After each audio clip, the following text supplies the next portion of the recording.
start promptly. I want to welcome everyone here. I'm very happy to see you. My name is Dolores Brown. I'm the Retirement Benefits Counselor at AFSA. And I'd like to welcome you to, we have very voluble authors here. All authors are voluble because they're so desperate from having been locked in windowless rooms. All right, we will have our day in the sun. This is called Taking Up the Pen, Writing, Publishing, and the Foreign Service.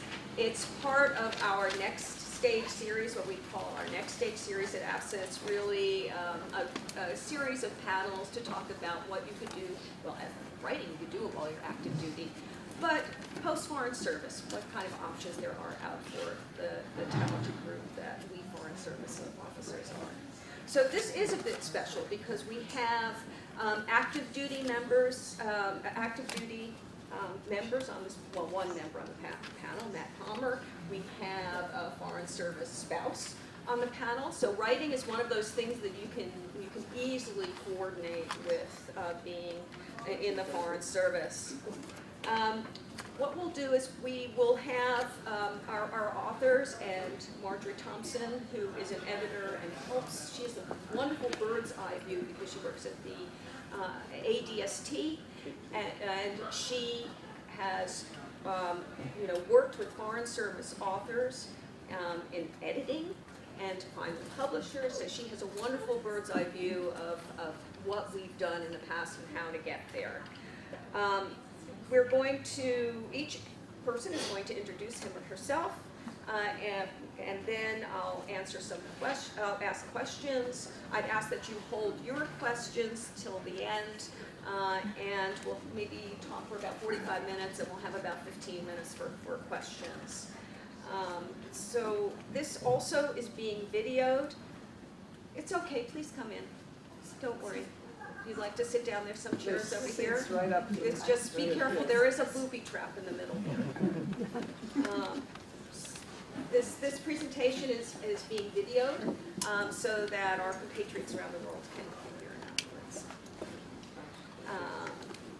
So please, Ambassador Ray, would you start to introduce yourself? Okay, I will try to be brief, although, as was said, when you spend a lot of your time, your only company is a computer screen, and the only voices you hear are the ones inside your head, the chance to actually talk out loud to the living people is a very seductive thing. It's hard to resist. Yeah, we talked about life after the Foreign Service, or writing, or pursuits after the Foreign Service, and I sort of want to take a different tack and talk about writing, period, because, and I'll try to give you a little of my background. I actually started writing fiction when I was about 13, when I was talked into entering a short story contest by a national Sunday school magazine and won first place, which, writing is like crack cocaine. You try it once and you're hooked. Seeing your name in a magazine that is being sent all over the country and read by at least 100 people is something that is seductive even to a 13-year-old. So I basically had been writing sort of for my own entertainment up until then, but that introduced me to writing for other people, and from that point on I did a lot of writing, short stuff. I was my school's correspondent with our local newspaper. When I joined the Army in 1962, the Army was a lot more liberal back in those days. When you weren't on duty, as long as what you were doing didn't conflict with the military duties, you could moonlight, as we used to call it, and earn extra money. And when you're a private, in those days we made $72 a month. That extra money came in handy. I actually moonlighted for a good part of my Army career, writing for newspapers and magazines wherever I happened to be stationed. I was an editorial cartoonist for a newspaper in North Carolina for 4 years. I wrote short pieces for magazines, newspapers for years. When I joined the Foreign Service in 1982, after retiring from the Army, I put my writing on hold for about 5 or 6 years because I was faced with this cultural conflict of changing from, 20 years in the disciplined, orderly environment of the military to whatever the hell the Foreign Service was. I was never really sure. So I put my writing on hold for a long time, and then at some point, and as I said, writing is like crack cocaine. If you don't go through a rehab program, the addiction is always there. I was here in the DC area for some training, and a magazine editor who knew me happened to run into me one day in Rosslyn at one of the stores and asked if I would do book reviews for her publication. Hey, what the heck, I like reading, and this is cool because back in those days, if you were a book reviewer, they sent you the free books, and you got to keep them. And on that, you got a byline for your review, and the authors were kissing up to you because they wanted good reviews for their books. So I started writing again, and this went on for a number of years, and until 2007, I was working in the Pentagon on a detail, and I decided I was going to try my hand at a full-length book, and I did. Got screwed by the publisher, but that's a whole other story. We can talk about that off sideline. You have to be very careful in this business because there are a lot of sharks in the water. But I tell that story, and then of course, it went on from there. From that point, by the time I retired from the Foreign Service in 2012, I think I published about 30 books. And I say that to people, and they go, "Wow, and well, okay, that might sound impressive, but here's how I do it, and I throw this out for you, whether you're retired or whether you're still active duty. It is a question of time management and of developing habits. One, if you want to be a writer, one habit you have to develop from the get-go is you have to write. Every single day, you should write something. That's actually the worst part of being a writer. I know, it is, but the fact is that if you want to be a writer, the only way you're going to achieve that is you have to write it. I worked for an editor in North Carolina once who said, he said, being a writer is like being a tennis player or a golfer. You got to hit balls every day. He said, you're going to be a writer, you got to write every day. And his exercise, which he gave me, was 1,000 words a day, every day. 1,000 words about anything. It doesn't matter. It's stringing words together is what writers do, and you're developing muscle memory.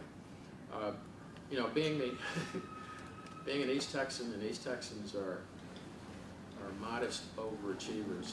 I decided, well, if 1,000, if somebody else can do 1,000, I'll do 2,000. It's hard to do for a while, but I finally got to the point where I realized you can actually do 2,000 words a day if you plan it right. If you do 2,000 words a day, as I was saying to someone earlier on the outside, you can write a 60,000 word novel in a month. You think about that. I hear people say, oh, it took me 5 years to write this book. I'm not interested if it takes me that long to write it. I've lost interest about 4 years ago. So first of all, you have to write. 1,000 words a day, 2,000, 5, it doesn't matter. Pick something you're comfortable with and do it until it becomes a habit. I carry my little backpack with me. I have 2 notebooks and a pad in my backpack and a pocket full of pens. If I'm on the metro, I'm writing. I'm scribbling character sketches or thoughts come to mind. I stop for lunch at the barbecue place up the street, and everybody's staring at me because I'm sitting there with pulled pork sandwich in one hand, pen in the other, writing and slashing garlic sauce. All right, thank you, Ambassador. Am I too low? We're going to go to I say that. told you. Excellent, thank you very much. Matt Palmer, I'm currently in EUR 27 years in the State Department. I came to writing through my family. It's a family business. My father is a novelist, a successful one. My brother is a novelist who actually, keeps the roof over the head of the family, doing nothing but writing novels, which frankly would terrify me. And so I knew this is something that I wanted to do. This was kind of the thing you talked about at the dinner table, was character development, plot. How do you maintain tension in the middle of the story? We all write thrillers, and I wanted to do something about us. I figured that the American public has good reason to feel on the basis of the books they read, the movies they watch, what it is that soldiers do, what it is that spies do. But we're always the one kind of getting the short end of the stick in popular culture. We're the ones that are cutting soulless deals with the devil, or we're cowards. You all remember the movie Rules of Engagement? The one where Ben Kingsley is the U.S. ambassador in a country that is not named, is almost certainly Yemen, hiding under his desk to be rescued by the U.S. Marine Corps, and then testifying against the officer who saved his life in Yemen. It's like, come on, that's really what we got? Oh, and then maybe, actually the best is probably Gregory Peck in The Omen, who you may remember is a Foreign Service officer who lies to his wife and convinces her to raise the Antichrist as their own child. This does not end well for anybody. In any event, this is not the Foreign Service I know. I mean, I hope. But I mean, not the one I'm intimately familiar with. So, the Foreign Service officers that I'm familiar with are patriots. These are people who are living and working overseas, often in difficult, dangerous circumstances, when they almost certainly could have gotten a better job doing something else, advancing the interests of the United States out of heartfelt feelings of patriotism. I wanted to put these people forward to the American public, but do it, in a way that's interesting. So take like a spy trope, a spy thriller, and change out the spies, put the diplomats in their place. To the extent there are spies or soldiers, they're either marginal characters or the antagonists to our FSO protagonists. And Bob, your uncle, you got a story. What I do, it's not high art, it's more like craft. It is a learnable skill. It is a teachable craft. I think of myself not so much as a writer, I'm a storyteller. I'm telling stories. The writing part is easy, right? I mean that's mechanical. We all know how to write. We want to do it well, but we all kind of know how to do it. Telling a story is a skill, and it's one that you can get better at. It's one that you can practice. The real trick, the thing that people who do what I do, which is commercial thrillers, get paid to produce, is tension. That's what it is that people want. That it's not, people often confuse that with action, right? You got to keep the level of interest up by having stuff happening all the time. It's not true. What you need is you need to engender an emotional response in the person who's reading what it is that you have written. The easiest and best way that I have found to do this is to take an ordinary person, put them in extraordinary circumstances, and to the extent that you've created a character who is compelling, that the reader can relate to, that the reader can care about, you have tension. And that's what it is that creates this kind of compelling story. People keep turning the page to get to the end, not because they care about, the word MacGuffin, is this a word you're all familiar with? Brief little aside. If you all want to be writers and you want to write particularly commercial fiction stuff, you got to know this word MacGuffin. It's a Hitchcock word. Hitchcock invented this to describe the little kernel at the center of the story that, as he explained it, is the thing that compels the protagonist and the antagonist to push against each other. So he said in a crime movie, it's the necklace. In a spy thriller, it's the papers. But it doesn't matter. Nobody cares what it really is. They care about the people. So you read, a lot of these stories, you don't find out until the last 10 or 15 pages of the book what this big mystery was that was driving a lot of the plot, such as it is. But people don't read to get that payout of, what was the little mystery, what was the kernel, what was the thing they were fighting over. They read because there's people who are on the pages of this novel that they care about, that they feel something about. I discovered that, while writing about diplomats is great fun for me, there may not be a huge audience for it, so I would encourage you all to write about something else. It's not even that. It's just, the first book came out, and it was chosen by National Public Radio as one of the best books of the year. And I'm very proud of myself, right? And so I call my agent in New York. I say, hey, look at this. And she's this tough New Yorker. She says, Matthew, she says, that's not a good thing. And I said, good thing. well, why not? And she said, think more USA Today and less NPR. one last little story, and then I will turn over the floor. Again, just to kind of underscore some of the challenges of taking our little universe and translating them to the broad American public, not people who live in suburban Washington, but kind of people out there. I wrote a novel, my last one, Enemy of the Good, set in Bishkek, and I got a review a few months after it was published from in a publication called Mystery Tribune, which is not the New York Times Review of Books, but it's not nothing. It's a nice review. And among other things, the reviewer wrote, Kyrgyzstan is a fictional country. But the author includes so many real-world elements that you could almost believe it was an actual. That's great. That is great. Thank you, Matt. Thank you. By the way, I think there are at least 2 chairs back there for those of you who are there, and there's you can kind of sit on this bench over here, maybe. I mean, we're shoehorning, and I think is there 2 chairs over here? So if anyone who's standing up would like to make themselves more comfortable. Ooh, can I tell one more story before I go? Yes. Day my first book was published, I walked into Barnes & Noble. I was sitting, and there on the shelf is my book. Right next to it is my father's book. Right to the right of it was my brother's book. And it's all on the new release shelf. And the terrible thing was my father died about 6 months before it came out. So we didn't get to do what I wanted to do, which is like go on book tour together. But he would have loved that. Thank you. Thank you. And next is Marjorie Thompson from the Association for Diplomatic Studies and Training. Thank you, you got it right. ADST is easier to remember.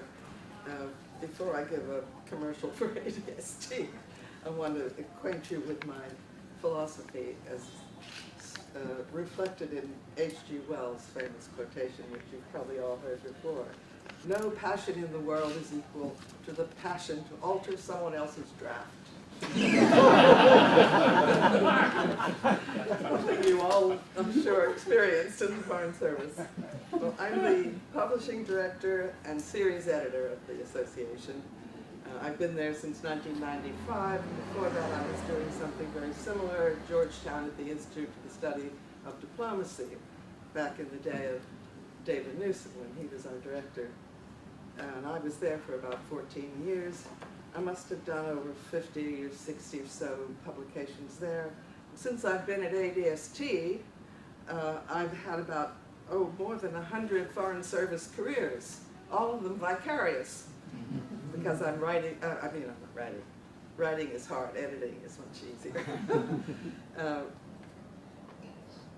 Most of our authors, but not all of them, are Foreign Service, retired, some active duty still. All the books have something to do with diplomacy.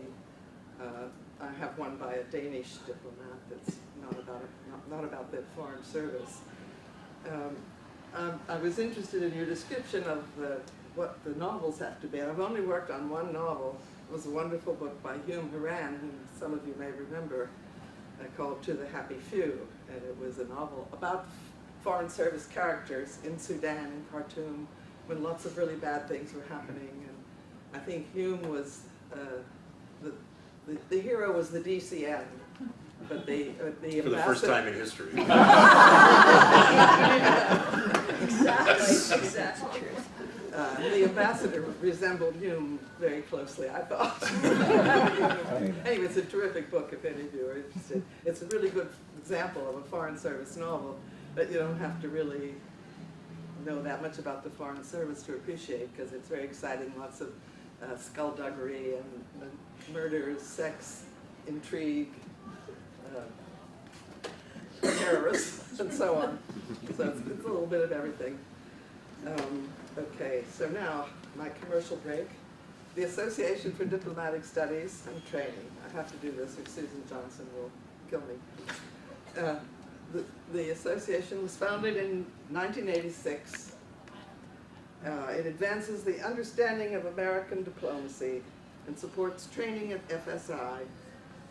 Excerpts from our oral history collection highlight the monumental, the horrifying, the thought-provoking, and the absurd, reflecting the realities of diplomacy, warts and all. And our mission is the recording of oral histories of diplomatic practitioners. I don't know how familiar you are, but we have somebody who's a really giant in oral history, Stu Kennedy, Charles Stewart Kennedy, but everybody calls him Stu. He created the Foreign Affairs Oral History Project, and for those of you who haven't yet done an oral history, I highly recommend it. It's a series of interviews, as many as it takes to cover your whole career, and the results after you've edited the transcription go up on our website and on the Library of Congress website. And we've got about 2,500 of them up there now.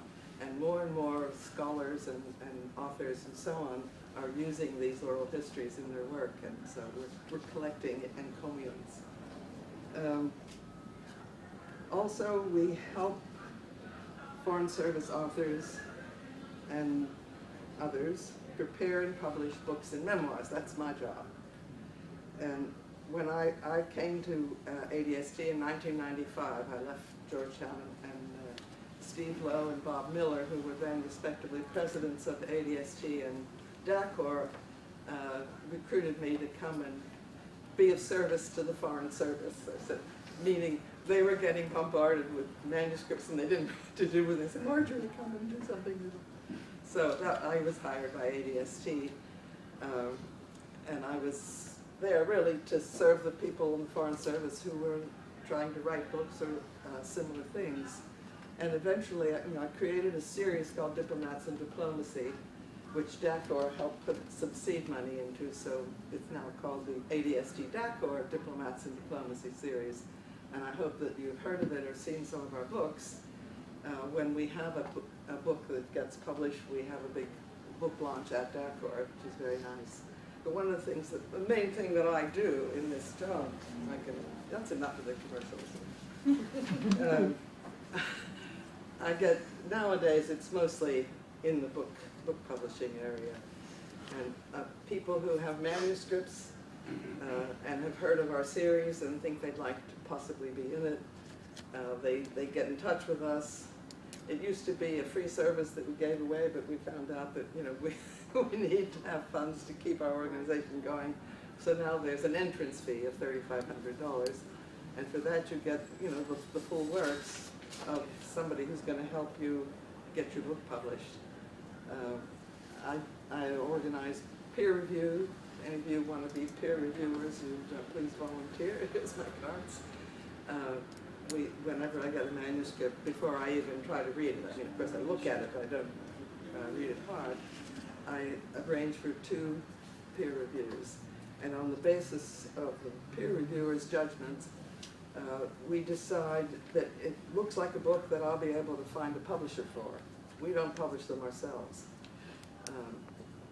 If it's a book which are mostly memoirs, but not all, that I think, from my experience, I don't think I'd be able to interest a publisher.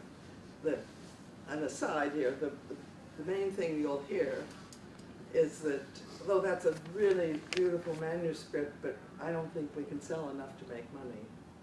And publishers don't want to lose money. Not all of them are worried about making big profits, but none of them wants to lose money. And so when they see something that they just don't think they can sell, and I've had some really good ones I have some beautiful rejection letters.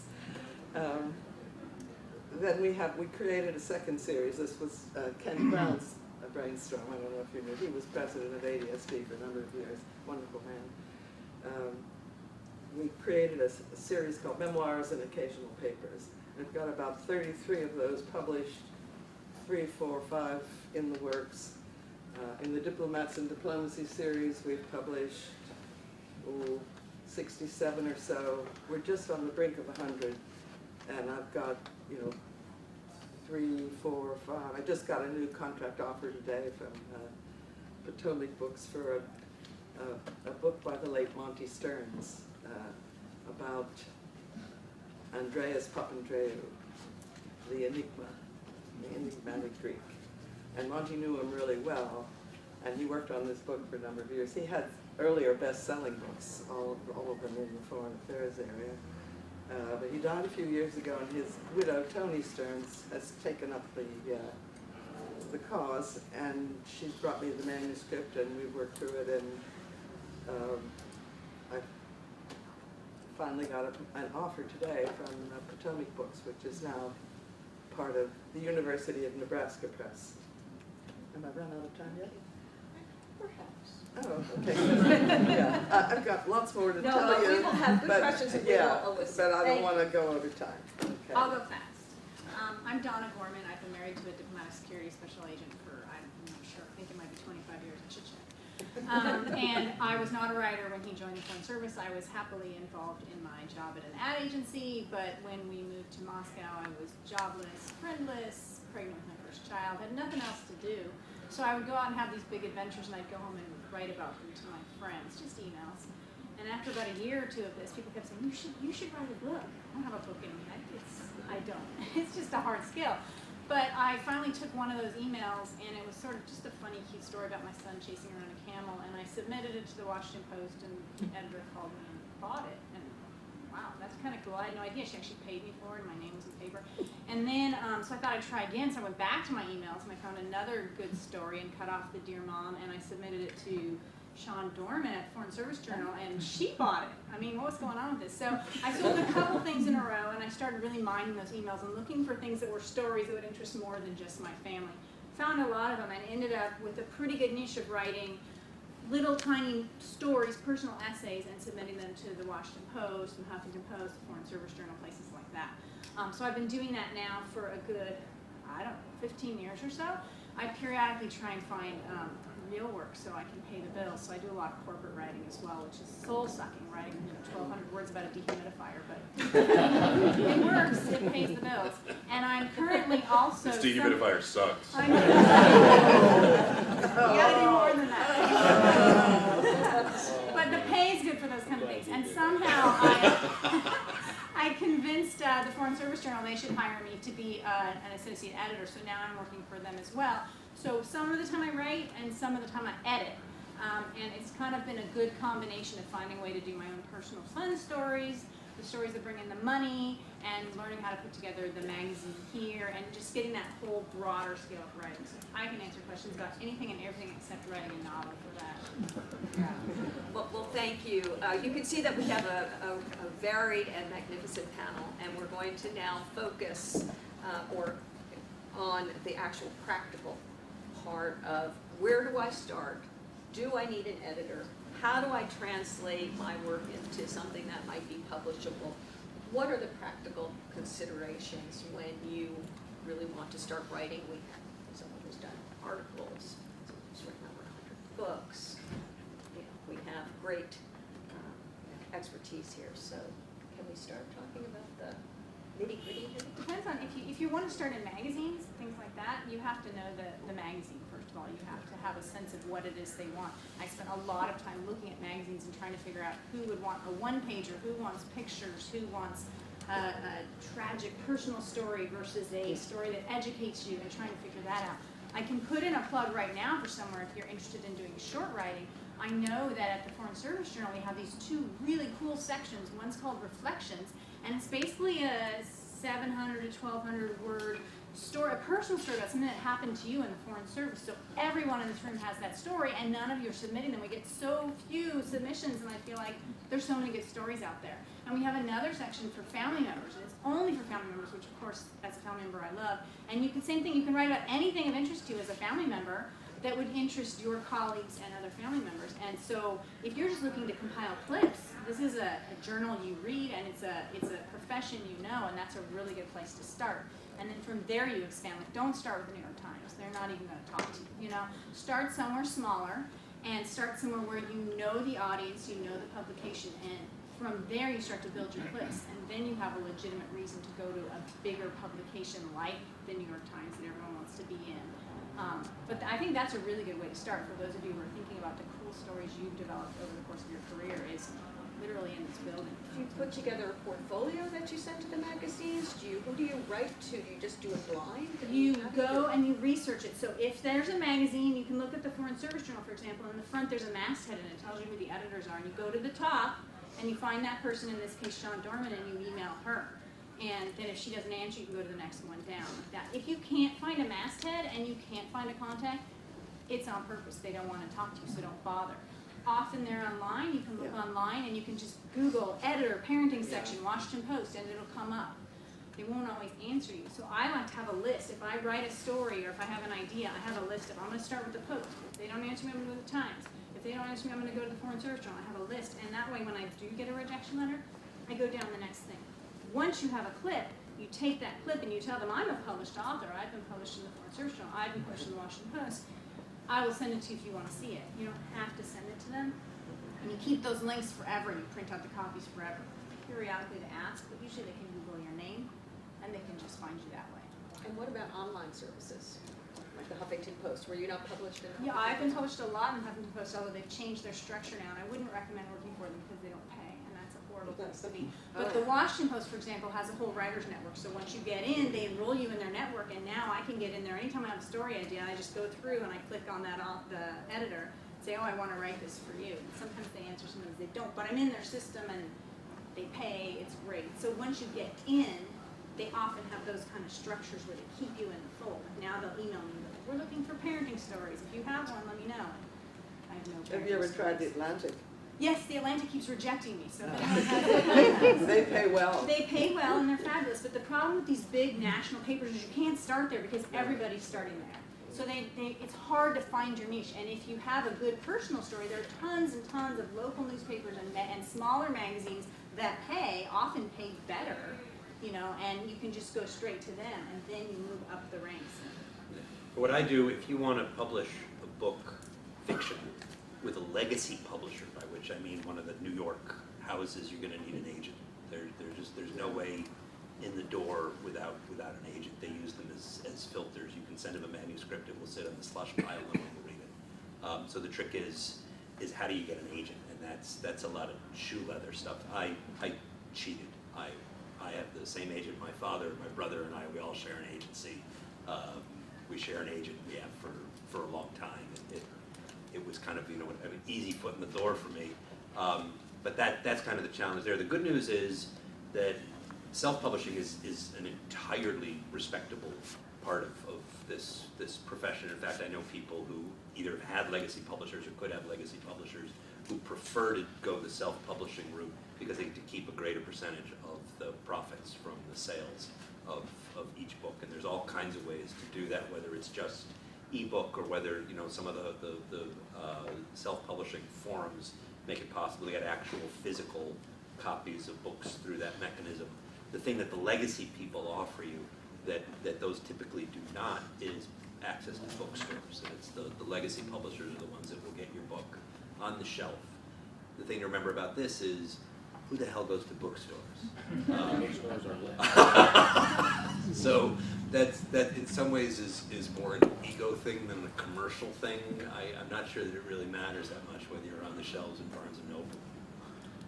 Good, and this bit about the difference between, I call them the traditional publishers rather than legacy publishers, because I don't want to elevate them too high, and independent publishing, which is the new term rather than self-publishing, is that you have, in addition to being able to keep more of the purchase price of your book, I mean, I don't know what it is, 8 to 12% royalty now. Something like that. It doesn't matter. I mean, the traditional publishers, it's like 8 to 12% royalty, and they pay you about 3 or 4 months after the books are sold. Whereas independent publishers, and Amazon, who happens to be the big elephant in the room in the publishing world now, uses print on demand for paperback books, which means that there's no overhead or inventory costs, and you get a 50% royalty on all books sold. On their electronic books for the Kindle, it's 35 to 75% royalty. And to put that into perspective, I have a book that sells for $8.50 in paperback, and I do a series. It's only an ebook, only for Kindle, and it sells for 99 cents. My royalties for the 99-cent book last month were $300. Wow. My royalties for the 950 book were $52 and something. So, you know, and that's the other thing you get when you independently publish that you don't get with a traditional publisher, Are you is using you get CreateSpace? to determine, Do you use Amazon's CreateSpace? there is no more CreateSpace. Oh, CreateSpace was folded into the Kindle platform, oh. and so now everything on Amazon is on one platform, so you get one bill, one record. But they're the publisher. They're the publisher. Well, no. No? If you wish, they will be the publisher, but you also have, I have my own imprint. Ah, So I buy my own IBSN, yeah. and I just use them. They are the printing platform and the sales platform. You know, I had one author who did that. Yeah, and so, but the other thing is that you get to determine the price. And I might not, first of all, let me say something. If you want to get rich, don't become a writer, because it is no road to rich. If you look at the number of writers who make 6 figures or more and compare them to the number of writers, you know, they get lost. They're not even an accounting error. They're a nano dot in the landscape. So you're not going to get a rich writer, but you can make a decent amount if you use rational pricing and if you study the market. The traditional publishers, in my view, are still wedded to the old ways. For example, I did do one book traditionally published, and the publisher marketed it for like $25. It's like a 90-page book, $25 for 90 pages. Even I thought it was ridiculous, and it didn't sell very well. And they wouldn't do an electronic book version. And so I suffered that for 8 years. And then in 8 years, when my contract expired, and they said, "You want to renew it?" I gave them a signal, subtract 3 fingers. And I rewrote it, I polished it up, I republished it myself. I priced it at what I thought was a reasonable price for a 90-page book. I did an electronic version. And in the last year, I already made more than I made for the full 8 years that I had the contract with them. So you as an independent publisher, you have more control. The other, Who was this bad publisher that you talked they're about? they're out of business now, Oh. thank God. Either that or they've changed their name, they're no longer around. But you know, when a traditional publisher publishes your book, and they put it out, at a point, if the sales drop below a certain point, it goes out of print. That's it, they're done with it. As an independent publisher, and using print on demand, you can leave your book out there for as long as you want. And I say that for this reason. A book that you did, say, 8, 9, 10 years ago, and it's there, it's on Amazon, and they've got all the electronic files, and it's sort of been forgotten. You write a new book. I have a publicist, an English guy, who's taught me some neat, because cross-referencing. You write a new book, and you talk about, or you refer to the old book. You know what's going to happen. People who buy that new book are going to get curious, and guess what? If your old book is still available, suddenly you're getting sales again. And I've watched that happen. I now do it with fiction.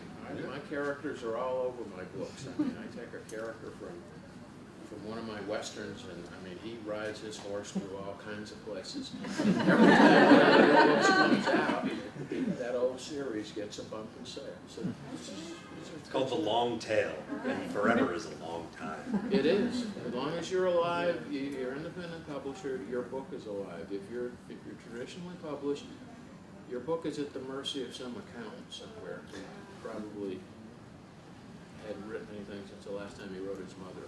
And they're merciless bastards. Print They on are. print on demand is a nice innovation. Oh, yeah. For our memoir series, we've been using an outfit called New Academia Publishing. Now, they're a real press, but everything is print on demand. They have an editorial board. They were founded by academics who didn't want to wait 2 years to get their book published.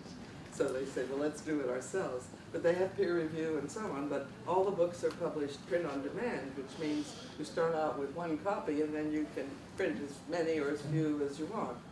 So no inventory costs. That's right. In the past, when I was at Georgetown, everything was offset press, and you had to say how many you wanted to print, and if book didn't look like a bestseller, they'd print 500, and then of course the unit cost was huge and the price would be too high.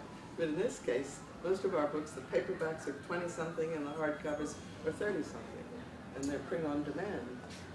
And the ones we sell the most books at the Diplomats and Diplomacy Series book launches, which are all at DACOR. You're all invited. We don't have one coming up anytime soon. But I recommend New Academia. They have a website, newacademia.com. And they have a variety. They have 3 or 4 different imprints. They've done a lot of our books, even some of the Diplomats and Diplomacy books, like Nick Platt's China Boys, for instance. He got tired of waiting, just as the academics often do, because there's a long process till you finally get the peer review, and then the first one loves it, the second one hates it. You have to start all over again. So he said, just go with New Academia. He's done wonders with it. It's one of the best sellers. And if you want to do it for yourself, you can also, Amazon has an explanation of how to do it. So I spent quite a few hours figuring it out when I was decided to write my own book. But if you can actually just Google, how do I publish on Amazon, if you want to get exactly to the site, and Amazon explains it. But there's a way that you take your text and you write it all in Word, and you can upload it, and it helps to have a designer to design your cover and things like that. But they'll actually take you through the process. So if you're writing a book and you think you want to do it that way. Yeah, the new Amazon platform, which is sort of referring to CreateSpace, which was folded into the Kindle Direct program 2 months ago. And what they have basically are templates that will allow you to you can do electronic book and paperback, and it allows you to do the paperback in a number of different forms, from the 5x8 or whatever. 6x9 is most books, but 5x8 is... Yeah, you got the 5x8 sort of paperback size, and then you have 6x9, which is now sort of the standard book size, and all the way up to 7x10?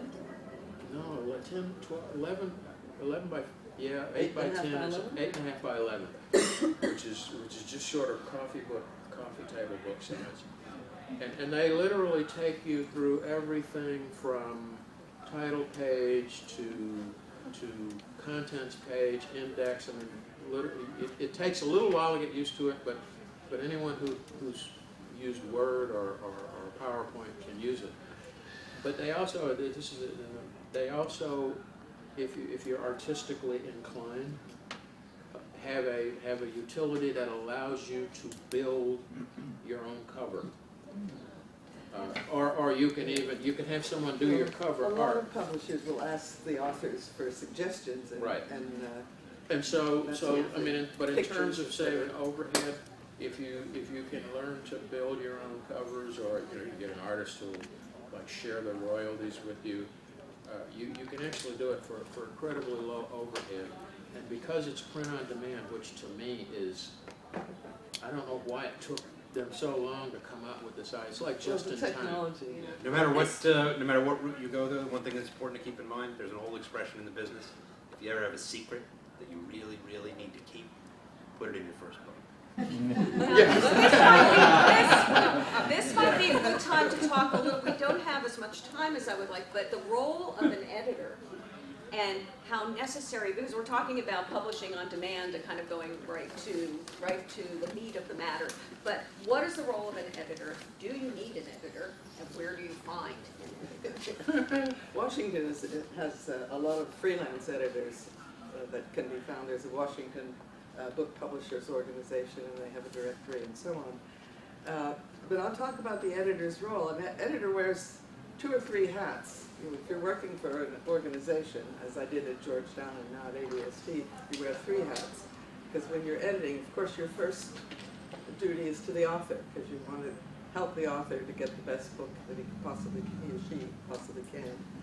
But then you have to think about the publisher, what the publisher is going to want, and then your institution. And since all of our books are about the Foreign Service, Foreign Affairs, International Relations, diplomacy, there's a certain tact that's required and things that you have to think about. A lot of our authors go through the State Department clearance process. But those are the 3 hats. And I think I have edited some of the best writers and high-ranking people, and they all need editing. I mean, if you go without an editor, you're going to have all sorts of little things, sometimes very big things. I had, one author who was an expert in the Cold War, and he had a date that was 100 years off. I just happened to notice. I said, "Are you sure you mean 18 such and such?" Ooh, ooh. And those things slip through. And there's another wonderful example in a book about the relations having been broken and setting up. This was back in '67. So many countries broke relations with us. And David Newsom put together a book with various authors, and there was one by Don Burgess, who was head of the interest section in Cairo, and he had a section there where he made a reference in the beginning to the Six-Day War, at which the Israelis had taken everything on the east side of the Jordan. And it went through, the author read it, I read it, David Newsom read it, and when I had the page proofs, my husband, who's British and a historian, said, did you really mean east of the Jordan? Didn't you mean west of the Jordan? And it was just one of those things. It would have gone to press like that. And so you really want an editor, probably with a better eye than mine, because I missed that one. In any case, but editors, a lot of authors are just extremely grateful for their editors. You'll see in almost every book when you get to the acknowledgments, they're always thanking their editor and turning my sow's ear into a silk purse and all that good stuff. There's different kinds of editors too. In my publisher, there's editors and there's copy editors that do different things. Oh yeah, well. And it's, the copy editor is the one, they're checking the grammar and they're checking the facts. Oh yeah, And yeah. some of them, they're lovely people, but they're not the kind of people that you want to have over for dinner. I'll give you an example, a brief one about what this is. In one of the books I read, I got a call from the copy editor who was very concerned. We have, as he put it, a significant temporal anomaly. Right? A temporal anomaly, meaning that I've screwed up something with the timeline here. It's like, what is it? What do you mean? He says, well, you've got the, I actually knew what he meant, but it's like, what's the problem? Because I'm now worried that I'm going to have to change something big, and now I'm screwed, right? We're getting really close to publication date. And he says, you have your hero catching a Greyhound bus from Richmond to Asheville, North Carolina at 6 o'clock in the morning, and there is no Greyhound bus that leaves from Richmond to Asheville. That's your temporal anomaly. I'm going to make up the bus schedule. Hugh Moran did that too, with some reference about Khartoum, where the thing was on the wrong side of the river. Yep, going back to the bit about what editors do, one thing you missed that both the editor and the writer should never forget is the reader. And I do. That was the third hat.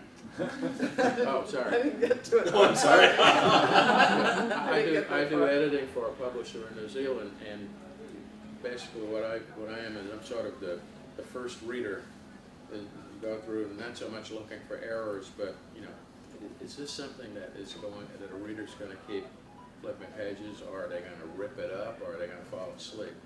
And that I think is something, the most important role that an editor plays. Because see, I mean, frankly, I think we're both, you can edit a book until the cows come home, and I can guarantee you one typo is going to slip through. Oh, always, always. Always. I've never seen one that didn't have something. And most people will forgive a typo, but what readers will never forgive is you start boring them.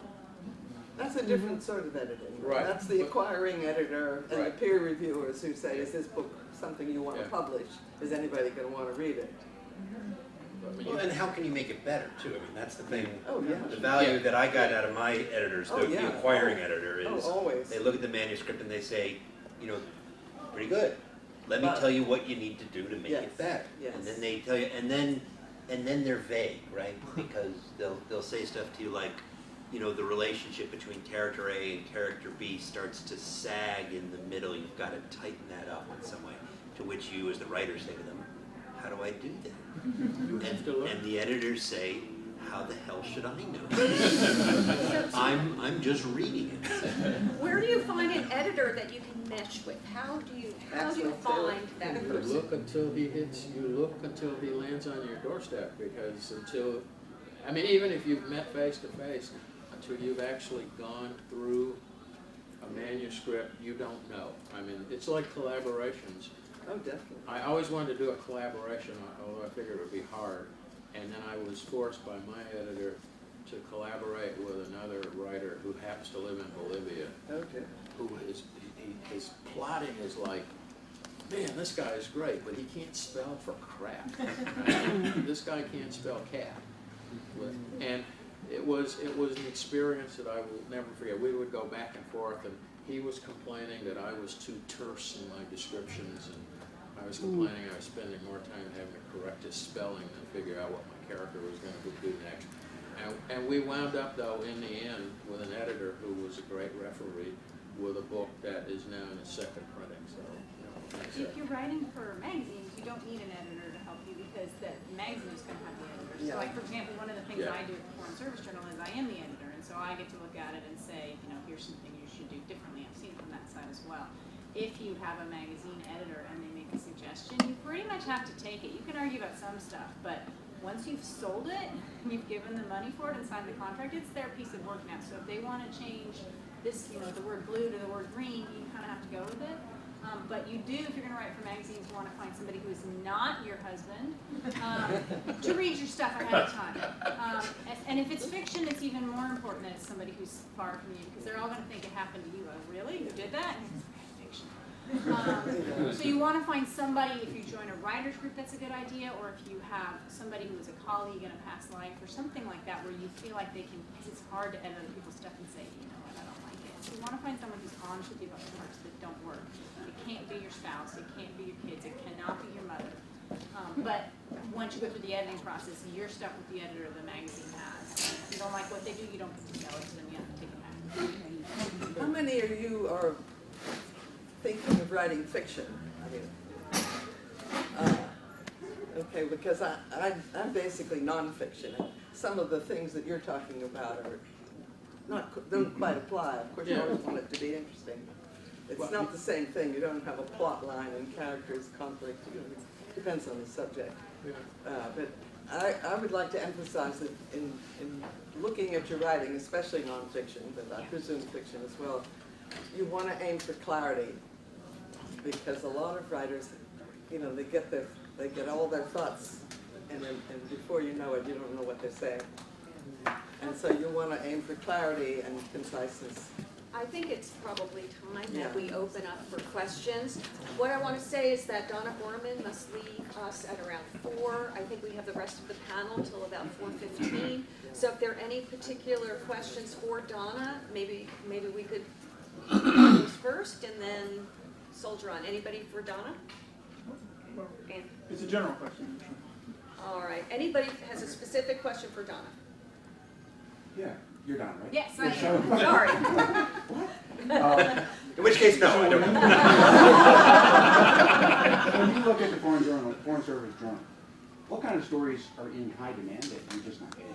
Okay, well, you know what? The other good thing is that the editor, Sean, is right over there, so you should grab her Sean afterwards Foreman, you want to to stand tell up? you. But it's true that we're looking for all kinds of stories, right? I mean, but anything that has to do with the profession. In terms of the 2 sections I told you about, reflections and family member matters, those are personal essays in many cases, stories about something that happened to you that you just think are a cool, small moment in your career. But when you read the Foreign Service Journal, you'll find that there are tons of different types of stories, and a lot of them are very academic and very smart. I hate editing these people who are so much smarter than me, and they're experts in their field. And if you go online in the Foreign Service Journal, you go to AFSA.org and click on the Foreign Service Journal, you'll actually see that we have months worth of upcoming topics. So if you're a China expert, for example, you'd want to go to that issue. If you're a Russia expert, you go to that issue. But for Reflections and Family Member Matters, it's really up to you. And check with Sean after the event, and she can probably talk your ear off about it better than I can.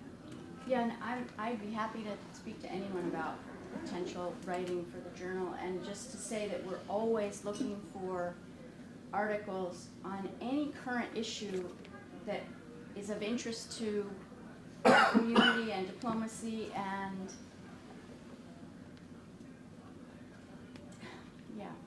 and what I wanted to say is that the unique thing about the journal is that we bring the practitioner lens to foreign affairs, and so that's what you all have, and that's what the journal can provide, and it is kind of getting more traction even. So think about what you have to write and send it to us.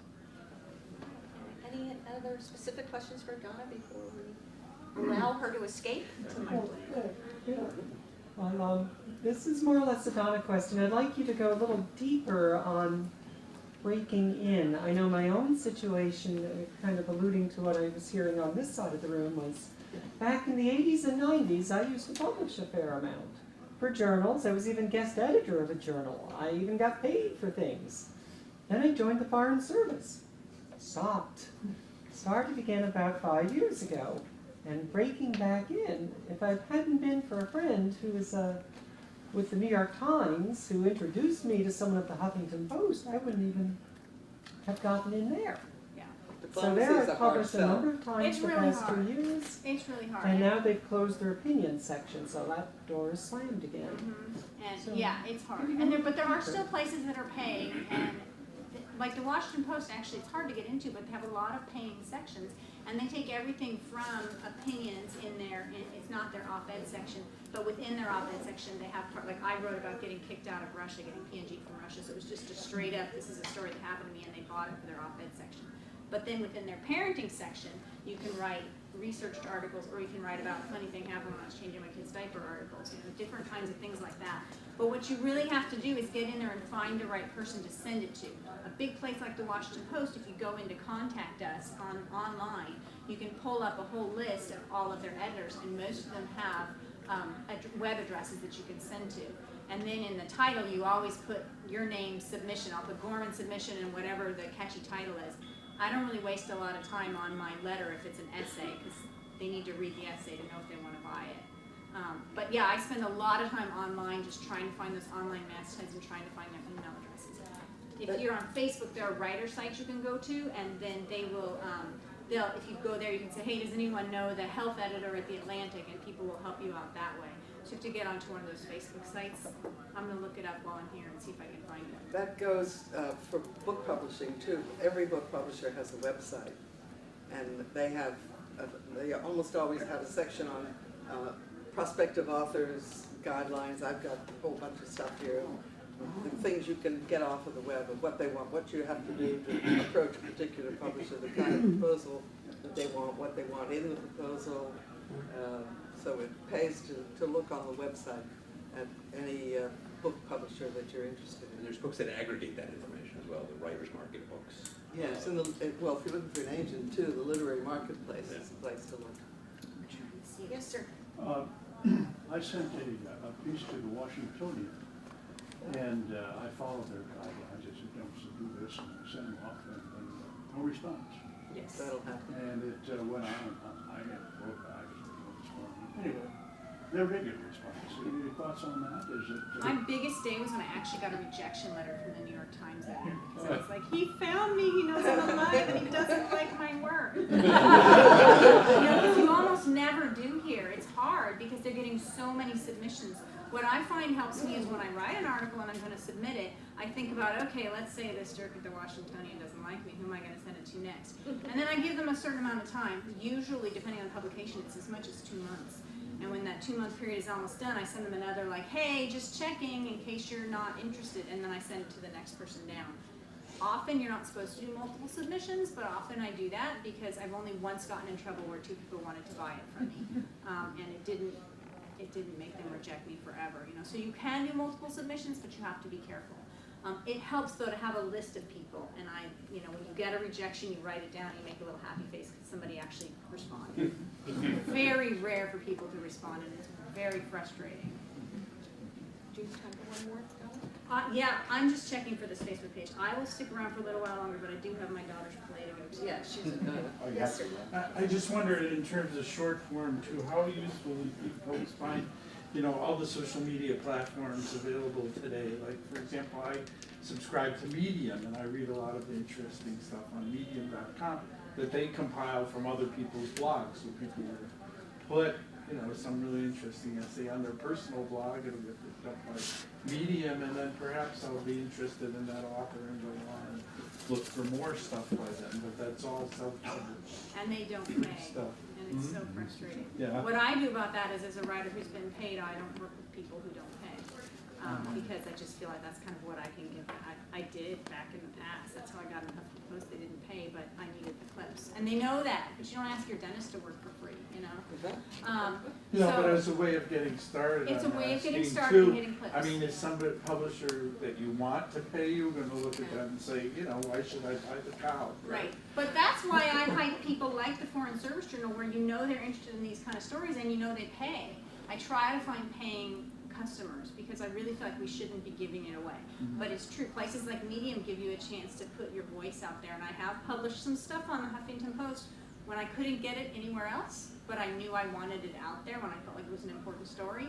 They're last on my list, like no one's gonna take it, I still want the story out there, I'm gonna give it. So civilians are best try to get paid first. Try to get paid first, In absolutely. his book, Away, yeah. in On Writing, Stephen King includes a definition of talent where he says, if you have ever written something and someone has paid you for it, and you cash the check and it cleared, and you use that money to pay the electric bill, I consider you talented.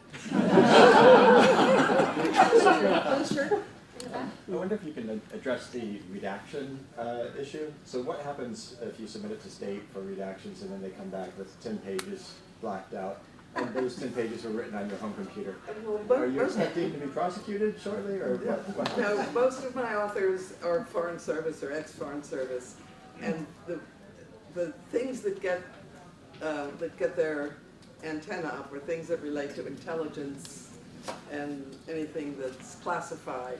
So most of these officers are retired senior officers or ambassadors, and they know what to avoid. And then if they still put things in, I mean, now Bob Keeley, I don't know how many of you remember him, he was our ambassador in Greece. He wrote a book about the Greek colonel's coup, and he was a junior officer at the time, and he dissented and so on. And he talked about what happened during the coup and the CIA officer who did this and that, and he never submitted his book for clearance. He didn't care, and he published it and nobody sued him. So it's really up to the individual officer. You know, we tell our authors, this is what the State Department wants you to do, but it's really up to you. And I'm a spouse, I don't do any of that. And if I do think the story might be troubling, I show it to my husband and I let him have the right of refusal. Only a couple times has he been like, yeah. But usually I don't. And I've had a few times where, like when I was in Beijing, the guy who was running the place was like, listen, you can write this stuff, and you don't need to clear it, but if anybody ever comes after you, I'm going to tell them I didn't know you were doing it. So. The thing about writing is stuff that has to be cleared by the department. If you inadvertently write something and when they're doing the review process, it's redacted for classification reasons, you delete it from your computer. I mean, nobody's going to come after you. Well, I shouldn't say that. You might be curious as to why you, an FSO who should know security, put something in that's classified. My only experiences with the department and the clearance process was that some bureaucrat in the office that was reviewing it wanted to rewrite my prose rather than remove stuff that shouldn't be there because there was nothing in it. Go back to H.G. Wells. Right. And so I mean, and basically the way I handled that was just went back and said up yours because unless there's something prohibited, I decide what words to use, and it went. And after that, I decided I wouldn't write anything requiring clearance. Yeah. And I've done three novels about the Foreign Service, but I deliberately dated them in the 1970s during the Cold War, which was years before I joined the Foreign Service, and I deliberately used fictional countries and fictional names, and I kept the historical, like Kyrgyzstan. And I kept the historical events, those events that were widely known, televised. And so there's no way, using the current department guidelines, anyone can say, oh, you have to get this cleared, because it had nothing to do with my job. I was in the Army then, in 1973, not anywhere near the State Department. And that's how you get around that. So, you know, but if you're writing articles for newspapers or magazines, and it relates to ongoing State Department issues, particularly if it's something you are working on, if you're active duty, then you have to get it cleared. I mean, that's the rules.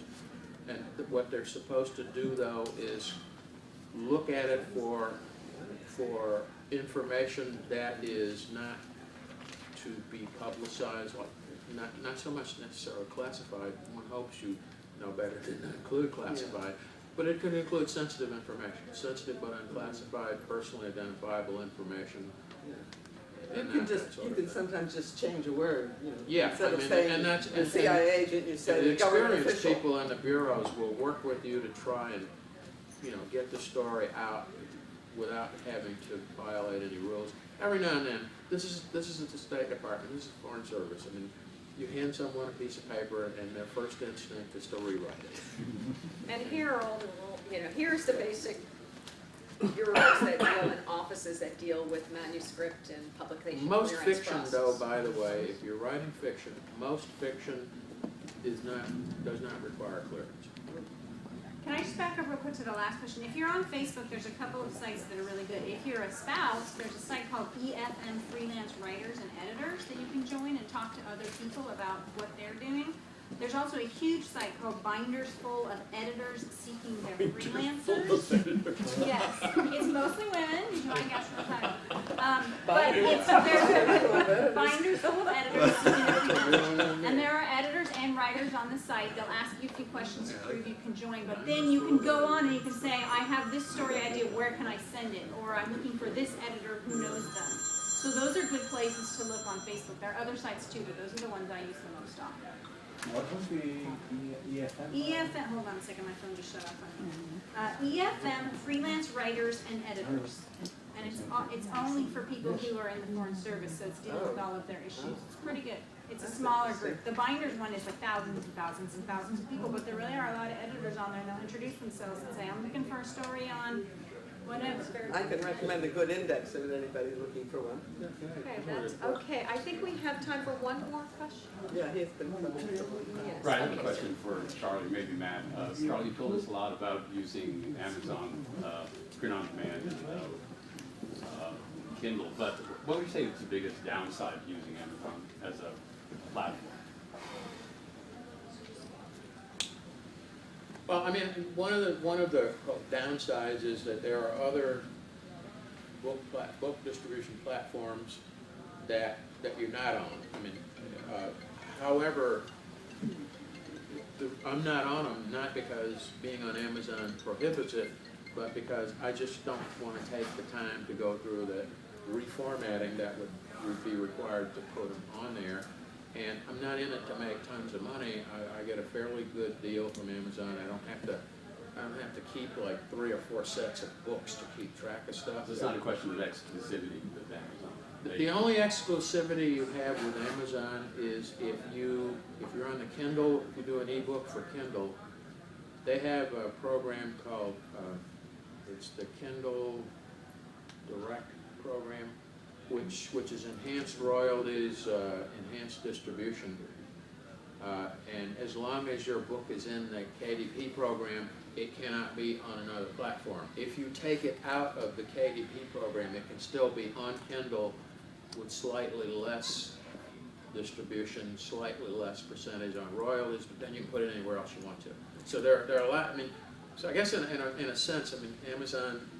A lot of people have these mixed emotions about Amazon because it's so big, but frankly, I have yet to find a true downside because, I mean, Amazon's worldwide distribution. I get royalties. I mean, sometimes it drives me nuts trying to figure how many Indian rupees, you know, how many dollars are all those Indian rupees I just earned this month, or Mexican pesos, and you know, I mean, they literally are the most universal book distribution platform. Their response time is better than any of the others. You can't beat the royalty payback. I mean, 8 to 12% is what you get from most. They don't charge you anything. A lot of the other book platforms charge you anywhere from $150 to $700 to just get on them. Let me know if I make nuance that, Ambassador, which is that the big advantage of the New York houses is they pay you. Yeah. They pay you first, so they pay you when you sign in advance, and it is an advance against royalties. And if you're with one of the big publishers, you're never going to earn out against that advance. True. You're not really supposed to. It's just what they're giving you for it. So periodically, I get quarterly statements, royalty statements about how far I got to go before I'm going to earn out against the advance. I'm never going to do that. And everyone takes. Hang on for your student loan. Right, but Putnam Publishing, Penguin Random House, they lost a shitload of money off me. God bless them. But that money is yours up front, and that's kind of nice. Yeah, and I mean, he's right, and I don't knock that. However, there is the downside to that, is that because they're doing it that way, like for example, I'm basically a pulp fiction writer. I work with 2 publishing houses. They don't pay advances. They pay me when they sell my books. They pay me every month. But they are like the 1940s publishing houses. I mean, I have one in Texas and one in Pennsylvania, and I expect an email from each of them at least once a week. Where's the next book? They want a book a month. Whereas if you're with the traditional My guys were publisher, a book a year, and that was hard. I mean, it's like they won't, because of the structure, they're not gonna, whereas if I write a book a week, my guys will publish them. Because they know it's not costing me anything but my time, it's not costing them anything but putting it up on the site, and then we sit back and wait for people to start buying. I'd like to say a word for the university presses. They do beautiful work. They're not that fast. They don't do all the things that you say. But they do beautiful work, and they're serious. They love books. They're designers. They're editors. They're really good. And I always try to, most of the books in my series are university press books. And some of them do pay advances, probably not what they get. We talk about 3,000, I got 5,000 a couple times, but basically, it's just that they're wonderful presses. And they have a directory, and you can, every one of them, tells you what they do and who they are, and they have a wonderful grid. You can go down, see what your subjects are. This is all nonfiction, of course. All right. Well, I'm so sorry, we will have to close now. I want to thank Ambassador Charles Ray, Matt Palmer, Marjorie Thompson, and Donna Gorman for sharing, their varied and very interesting experience with us. Thank you. Thanks for having me.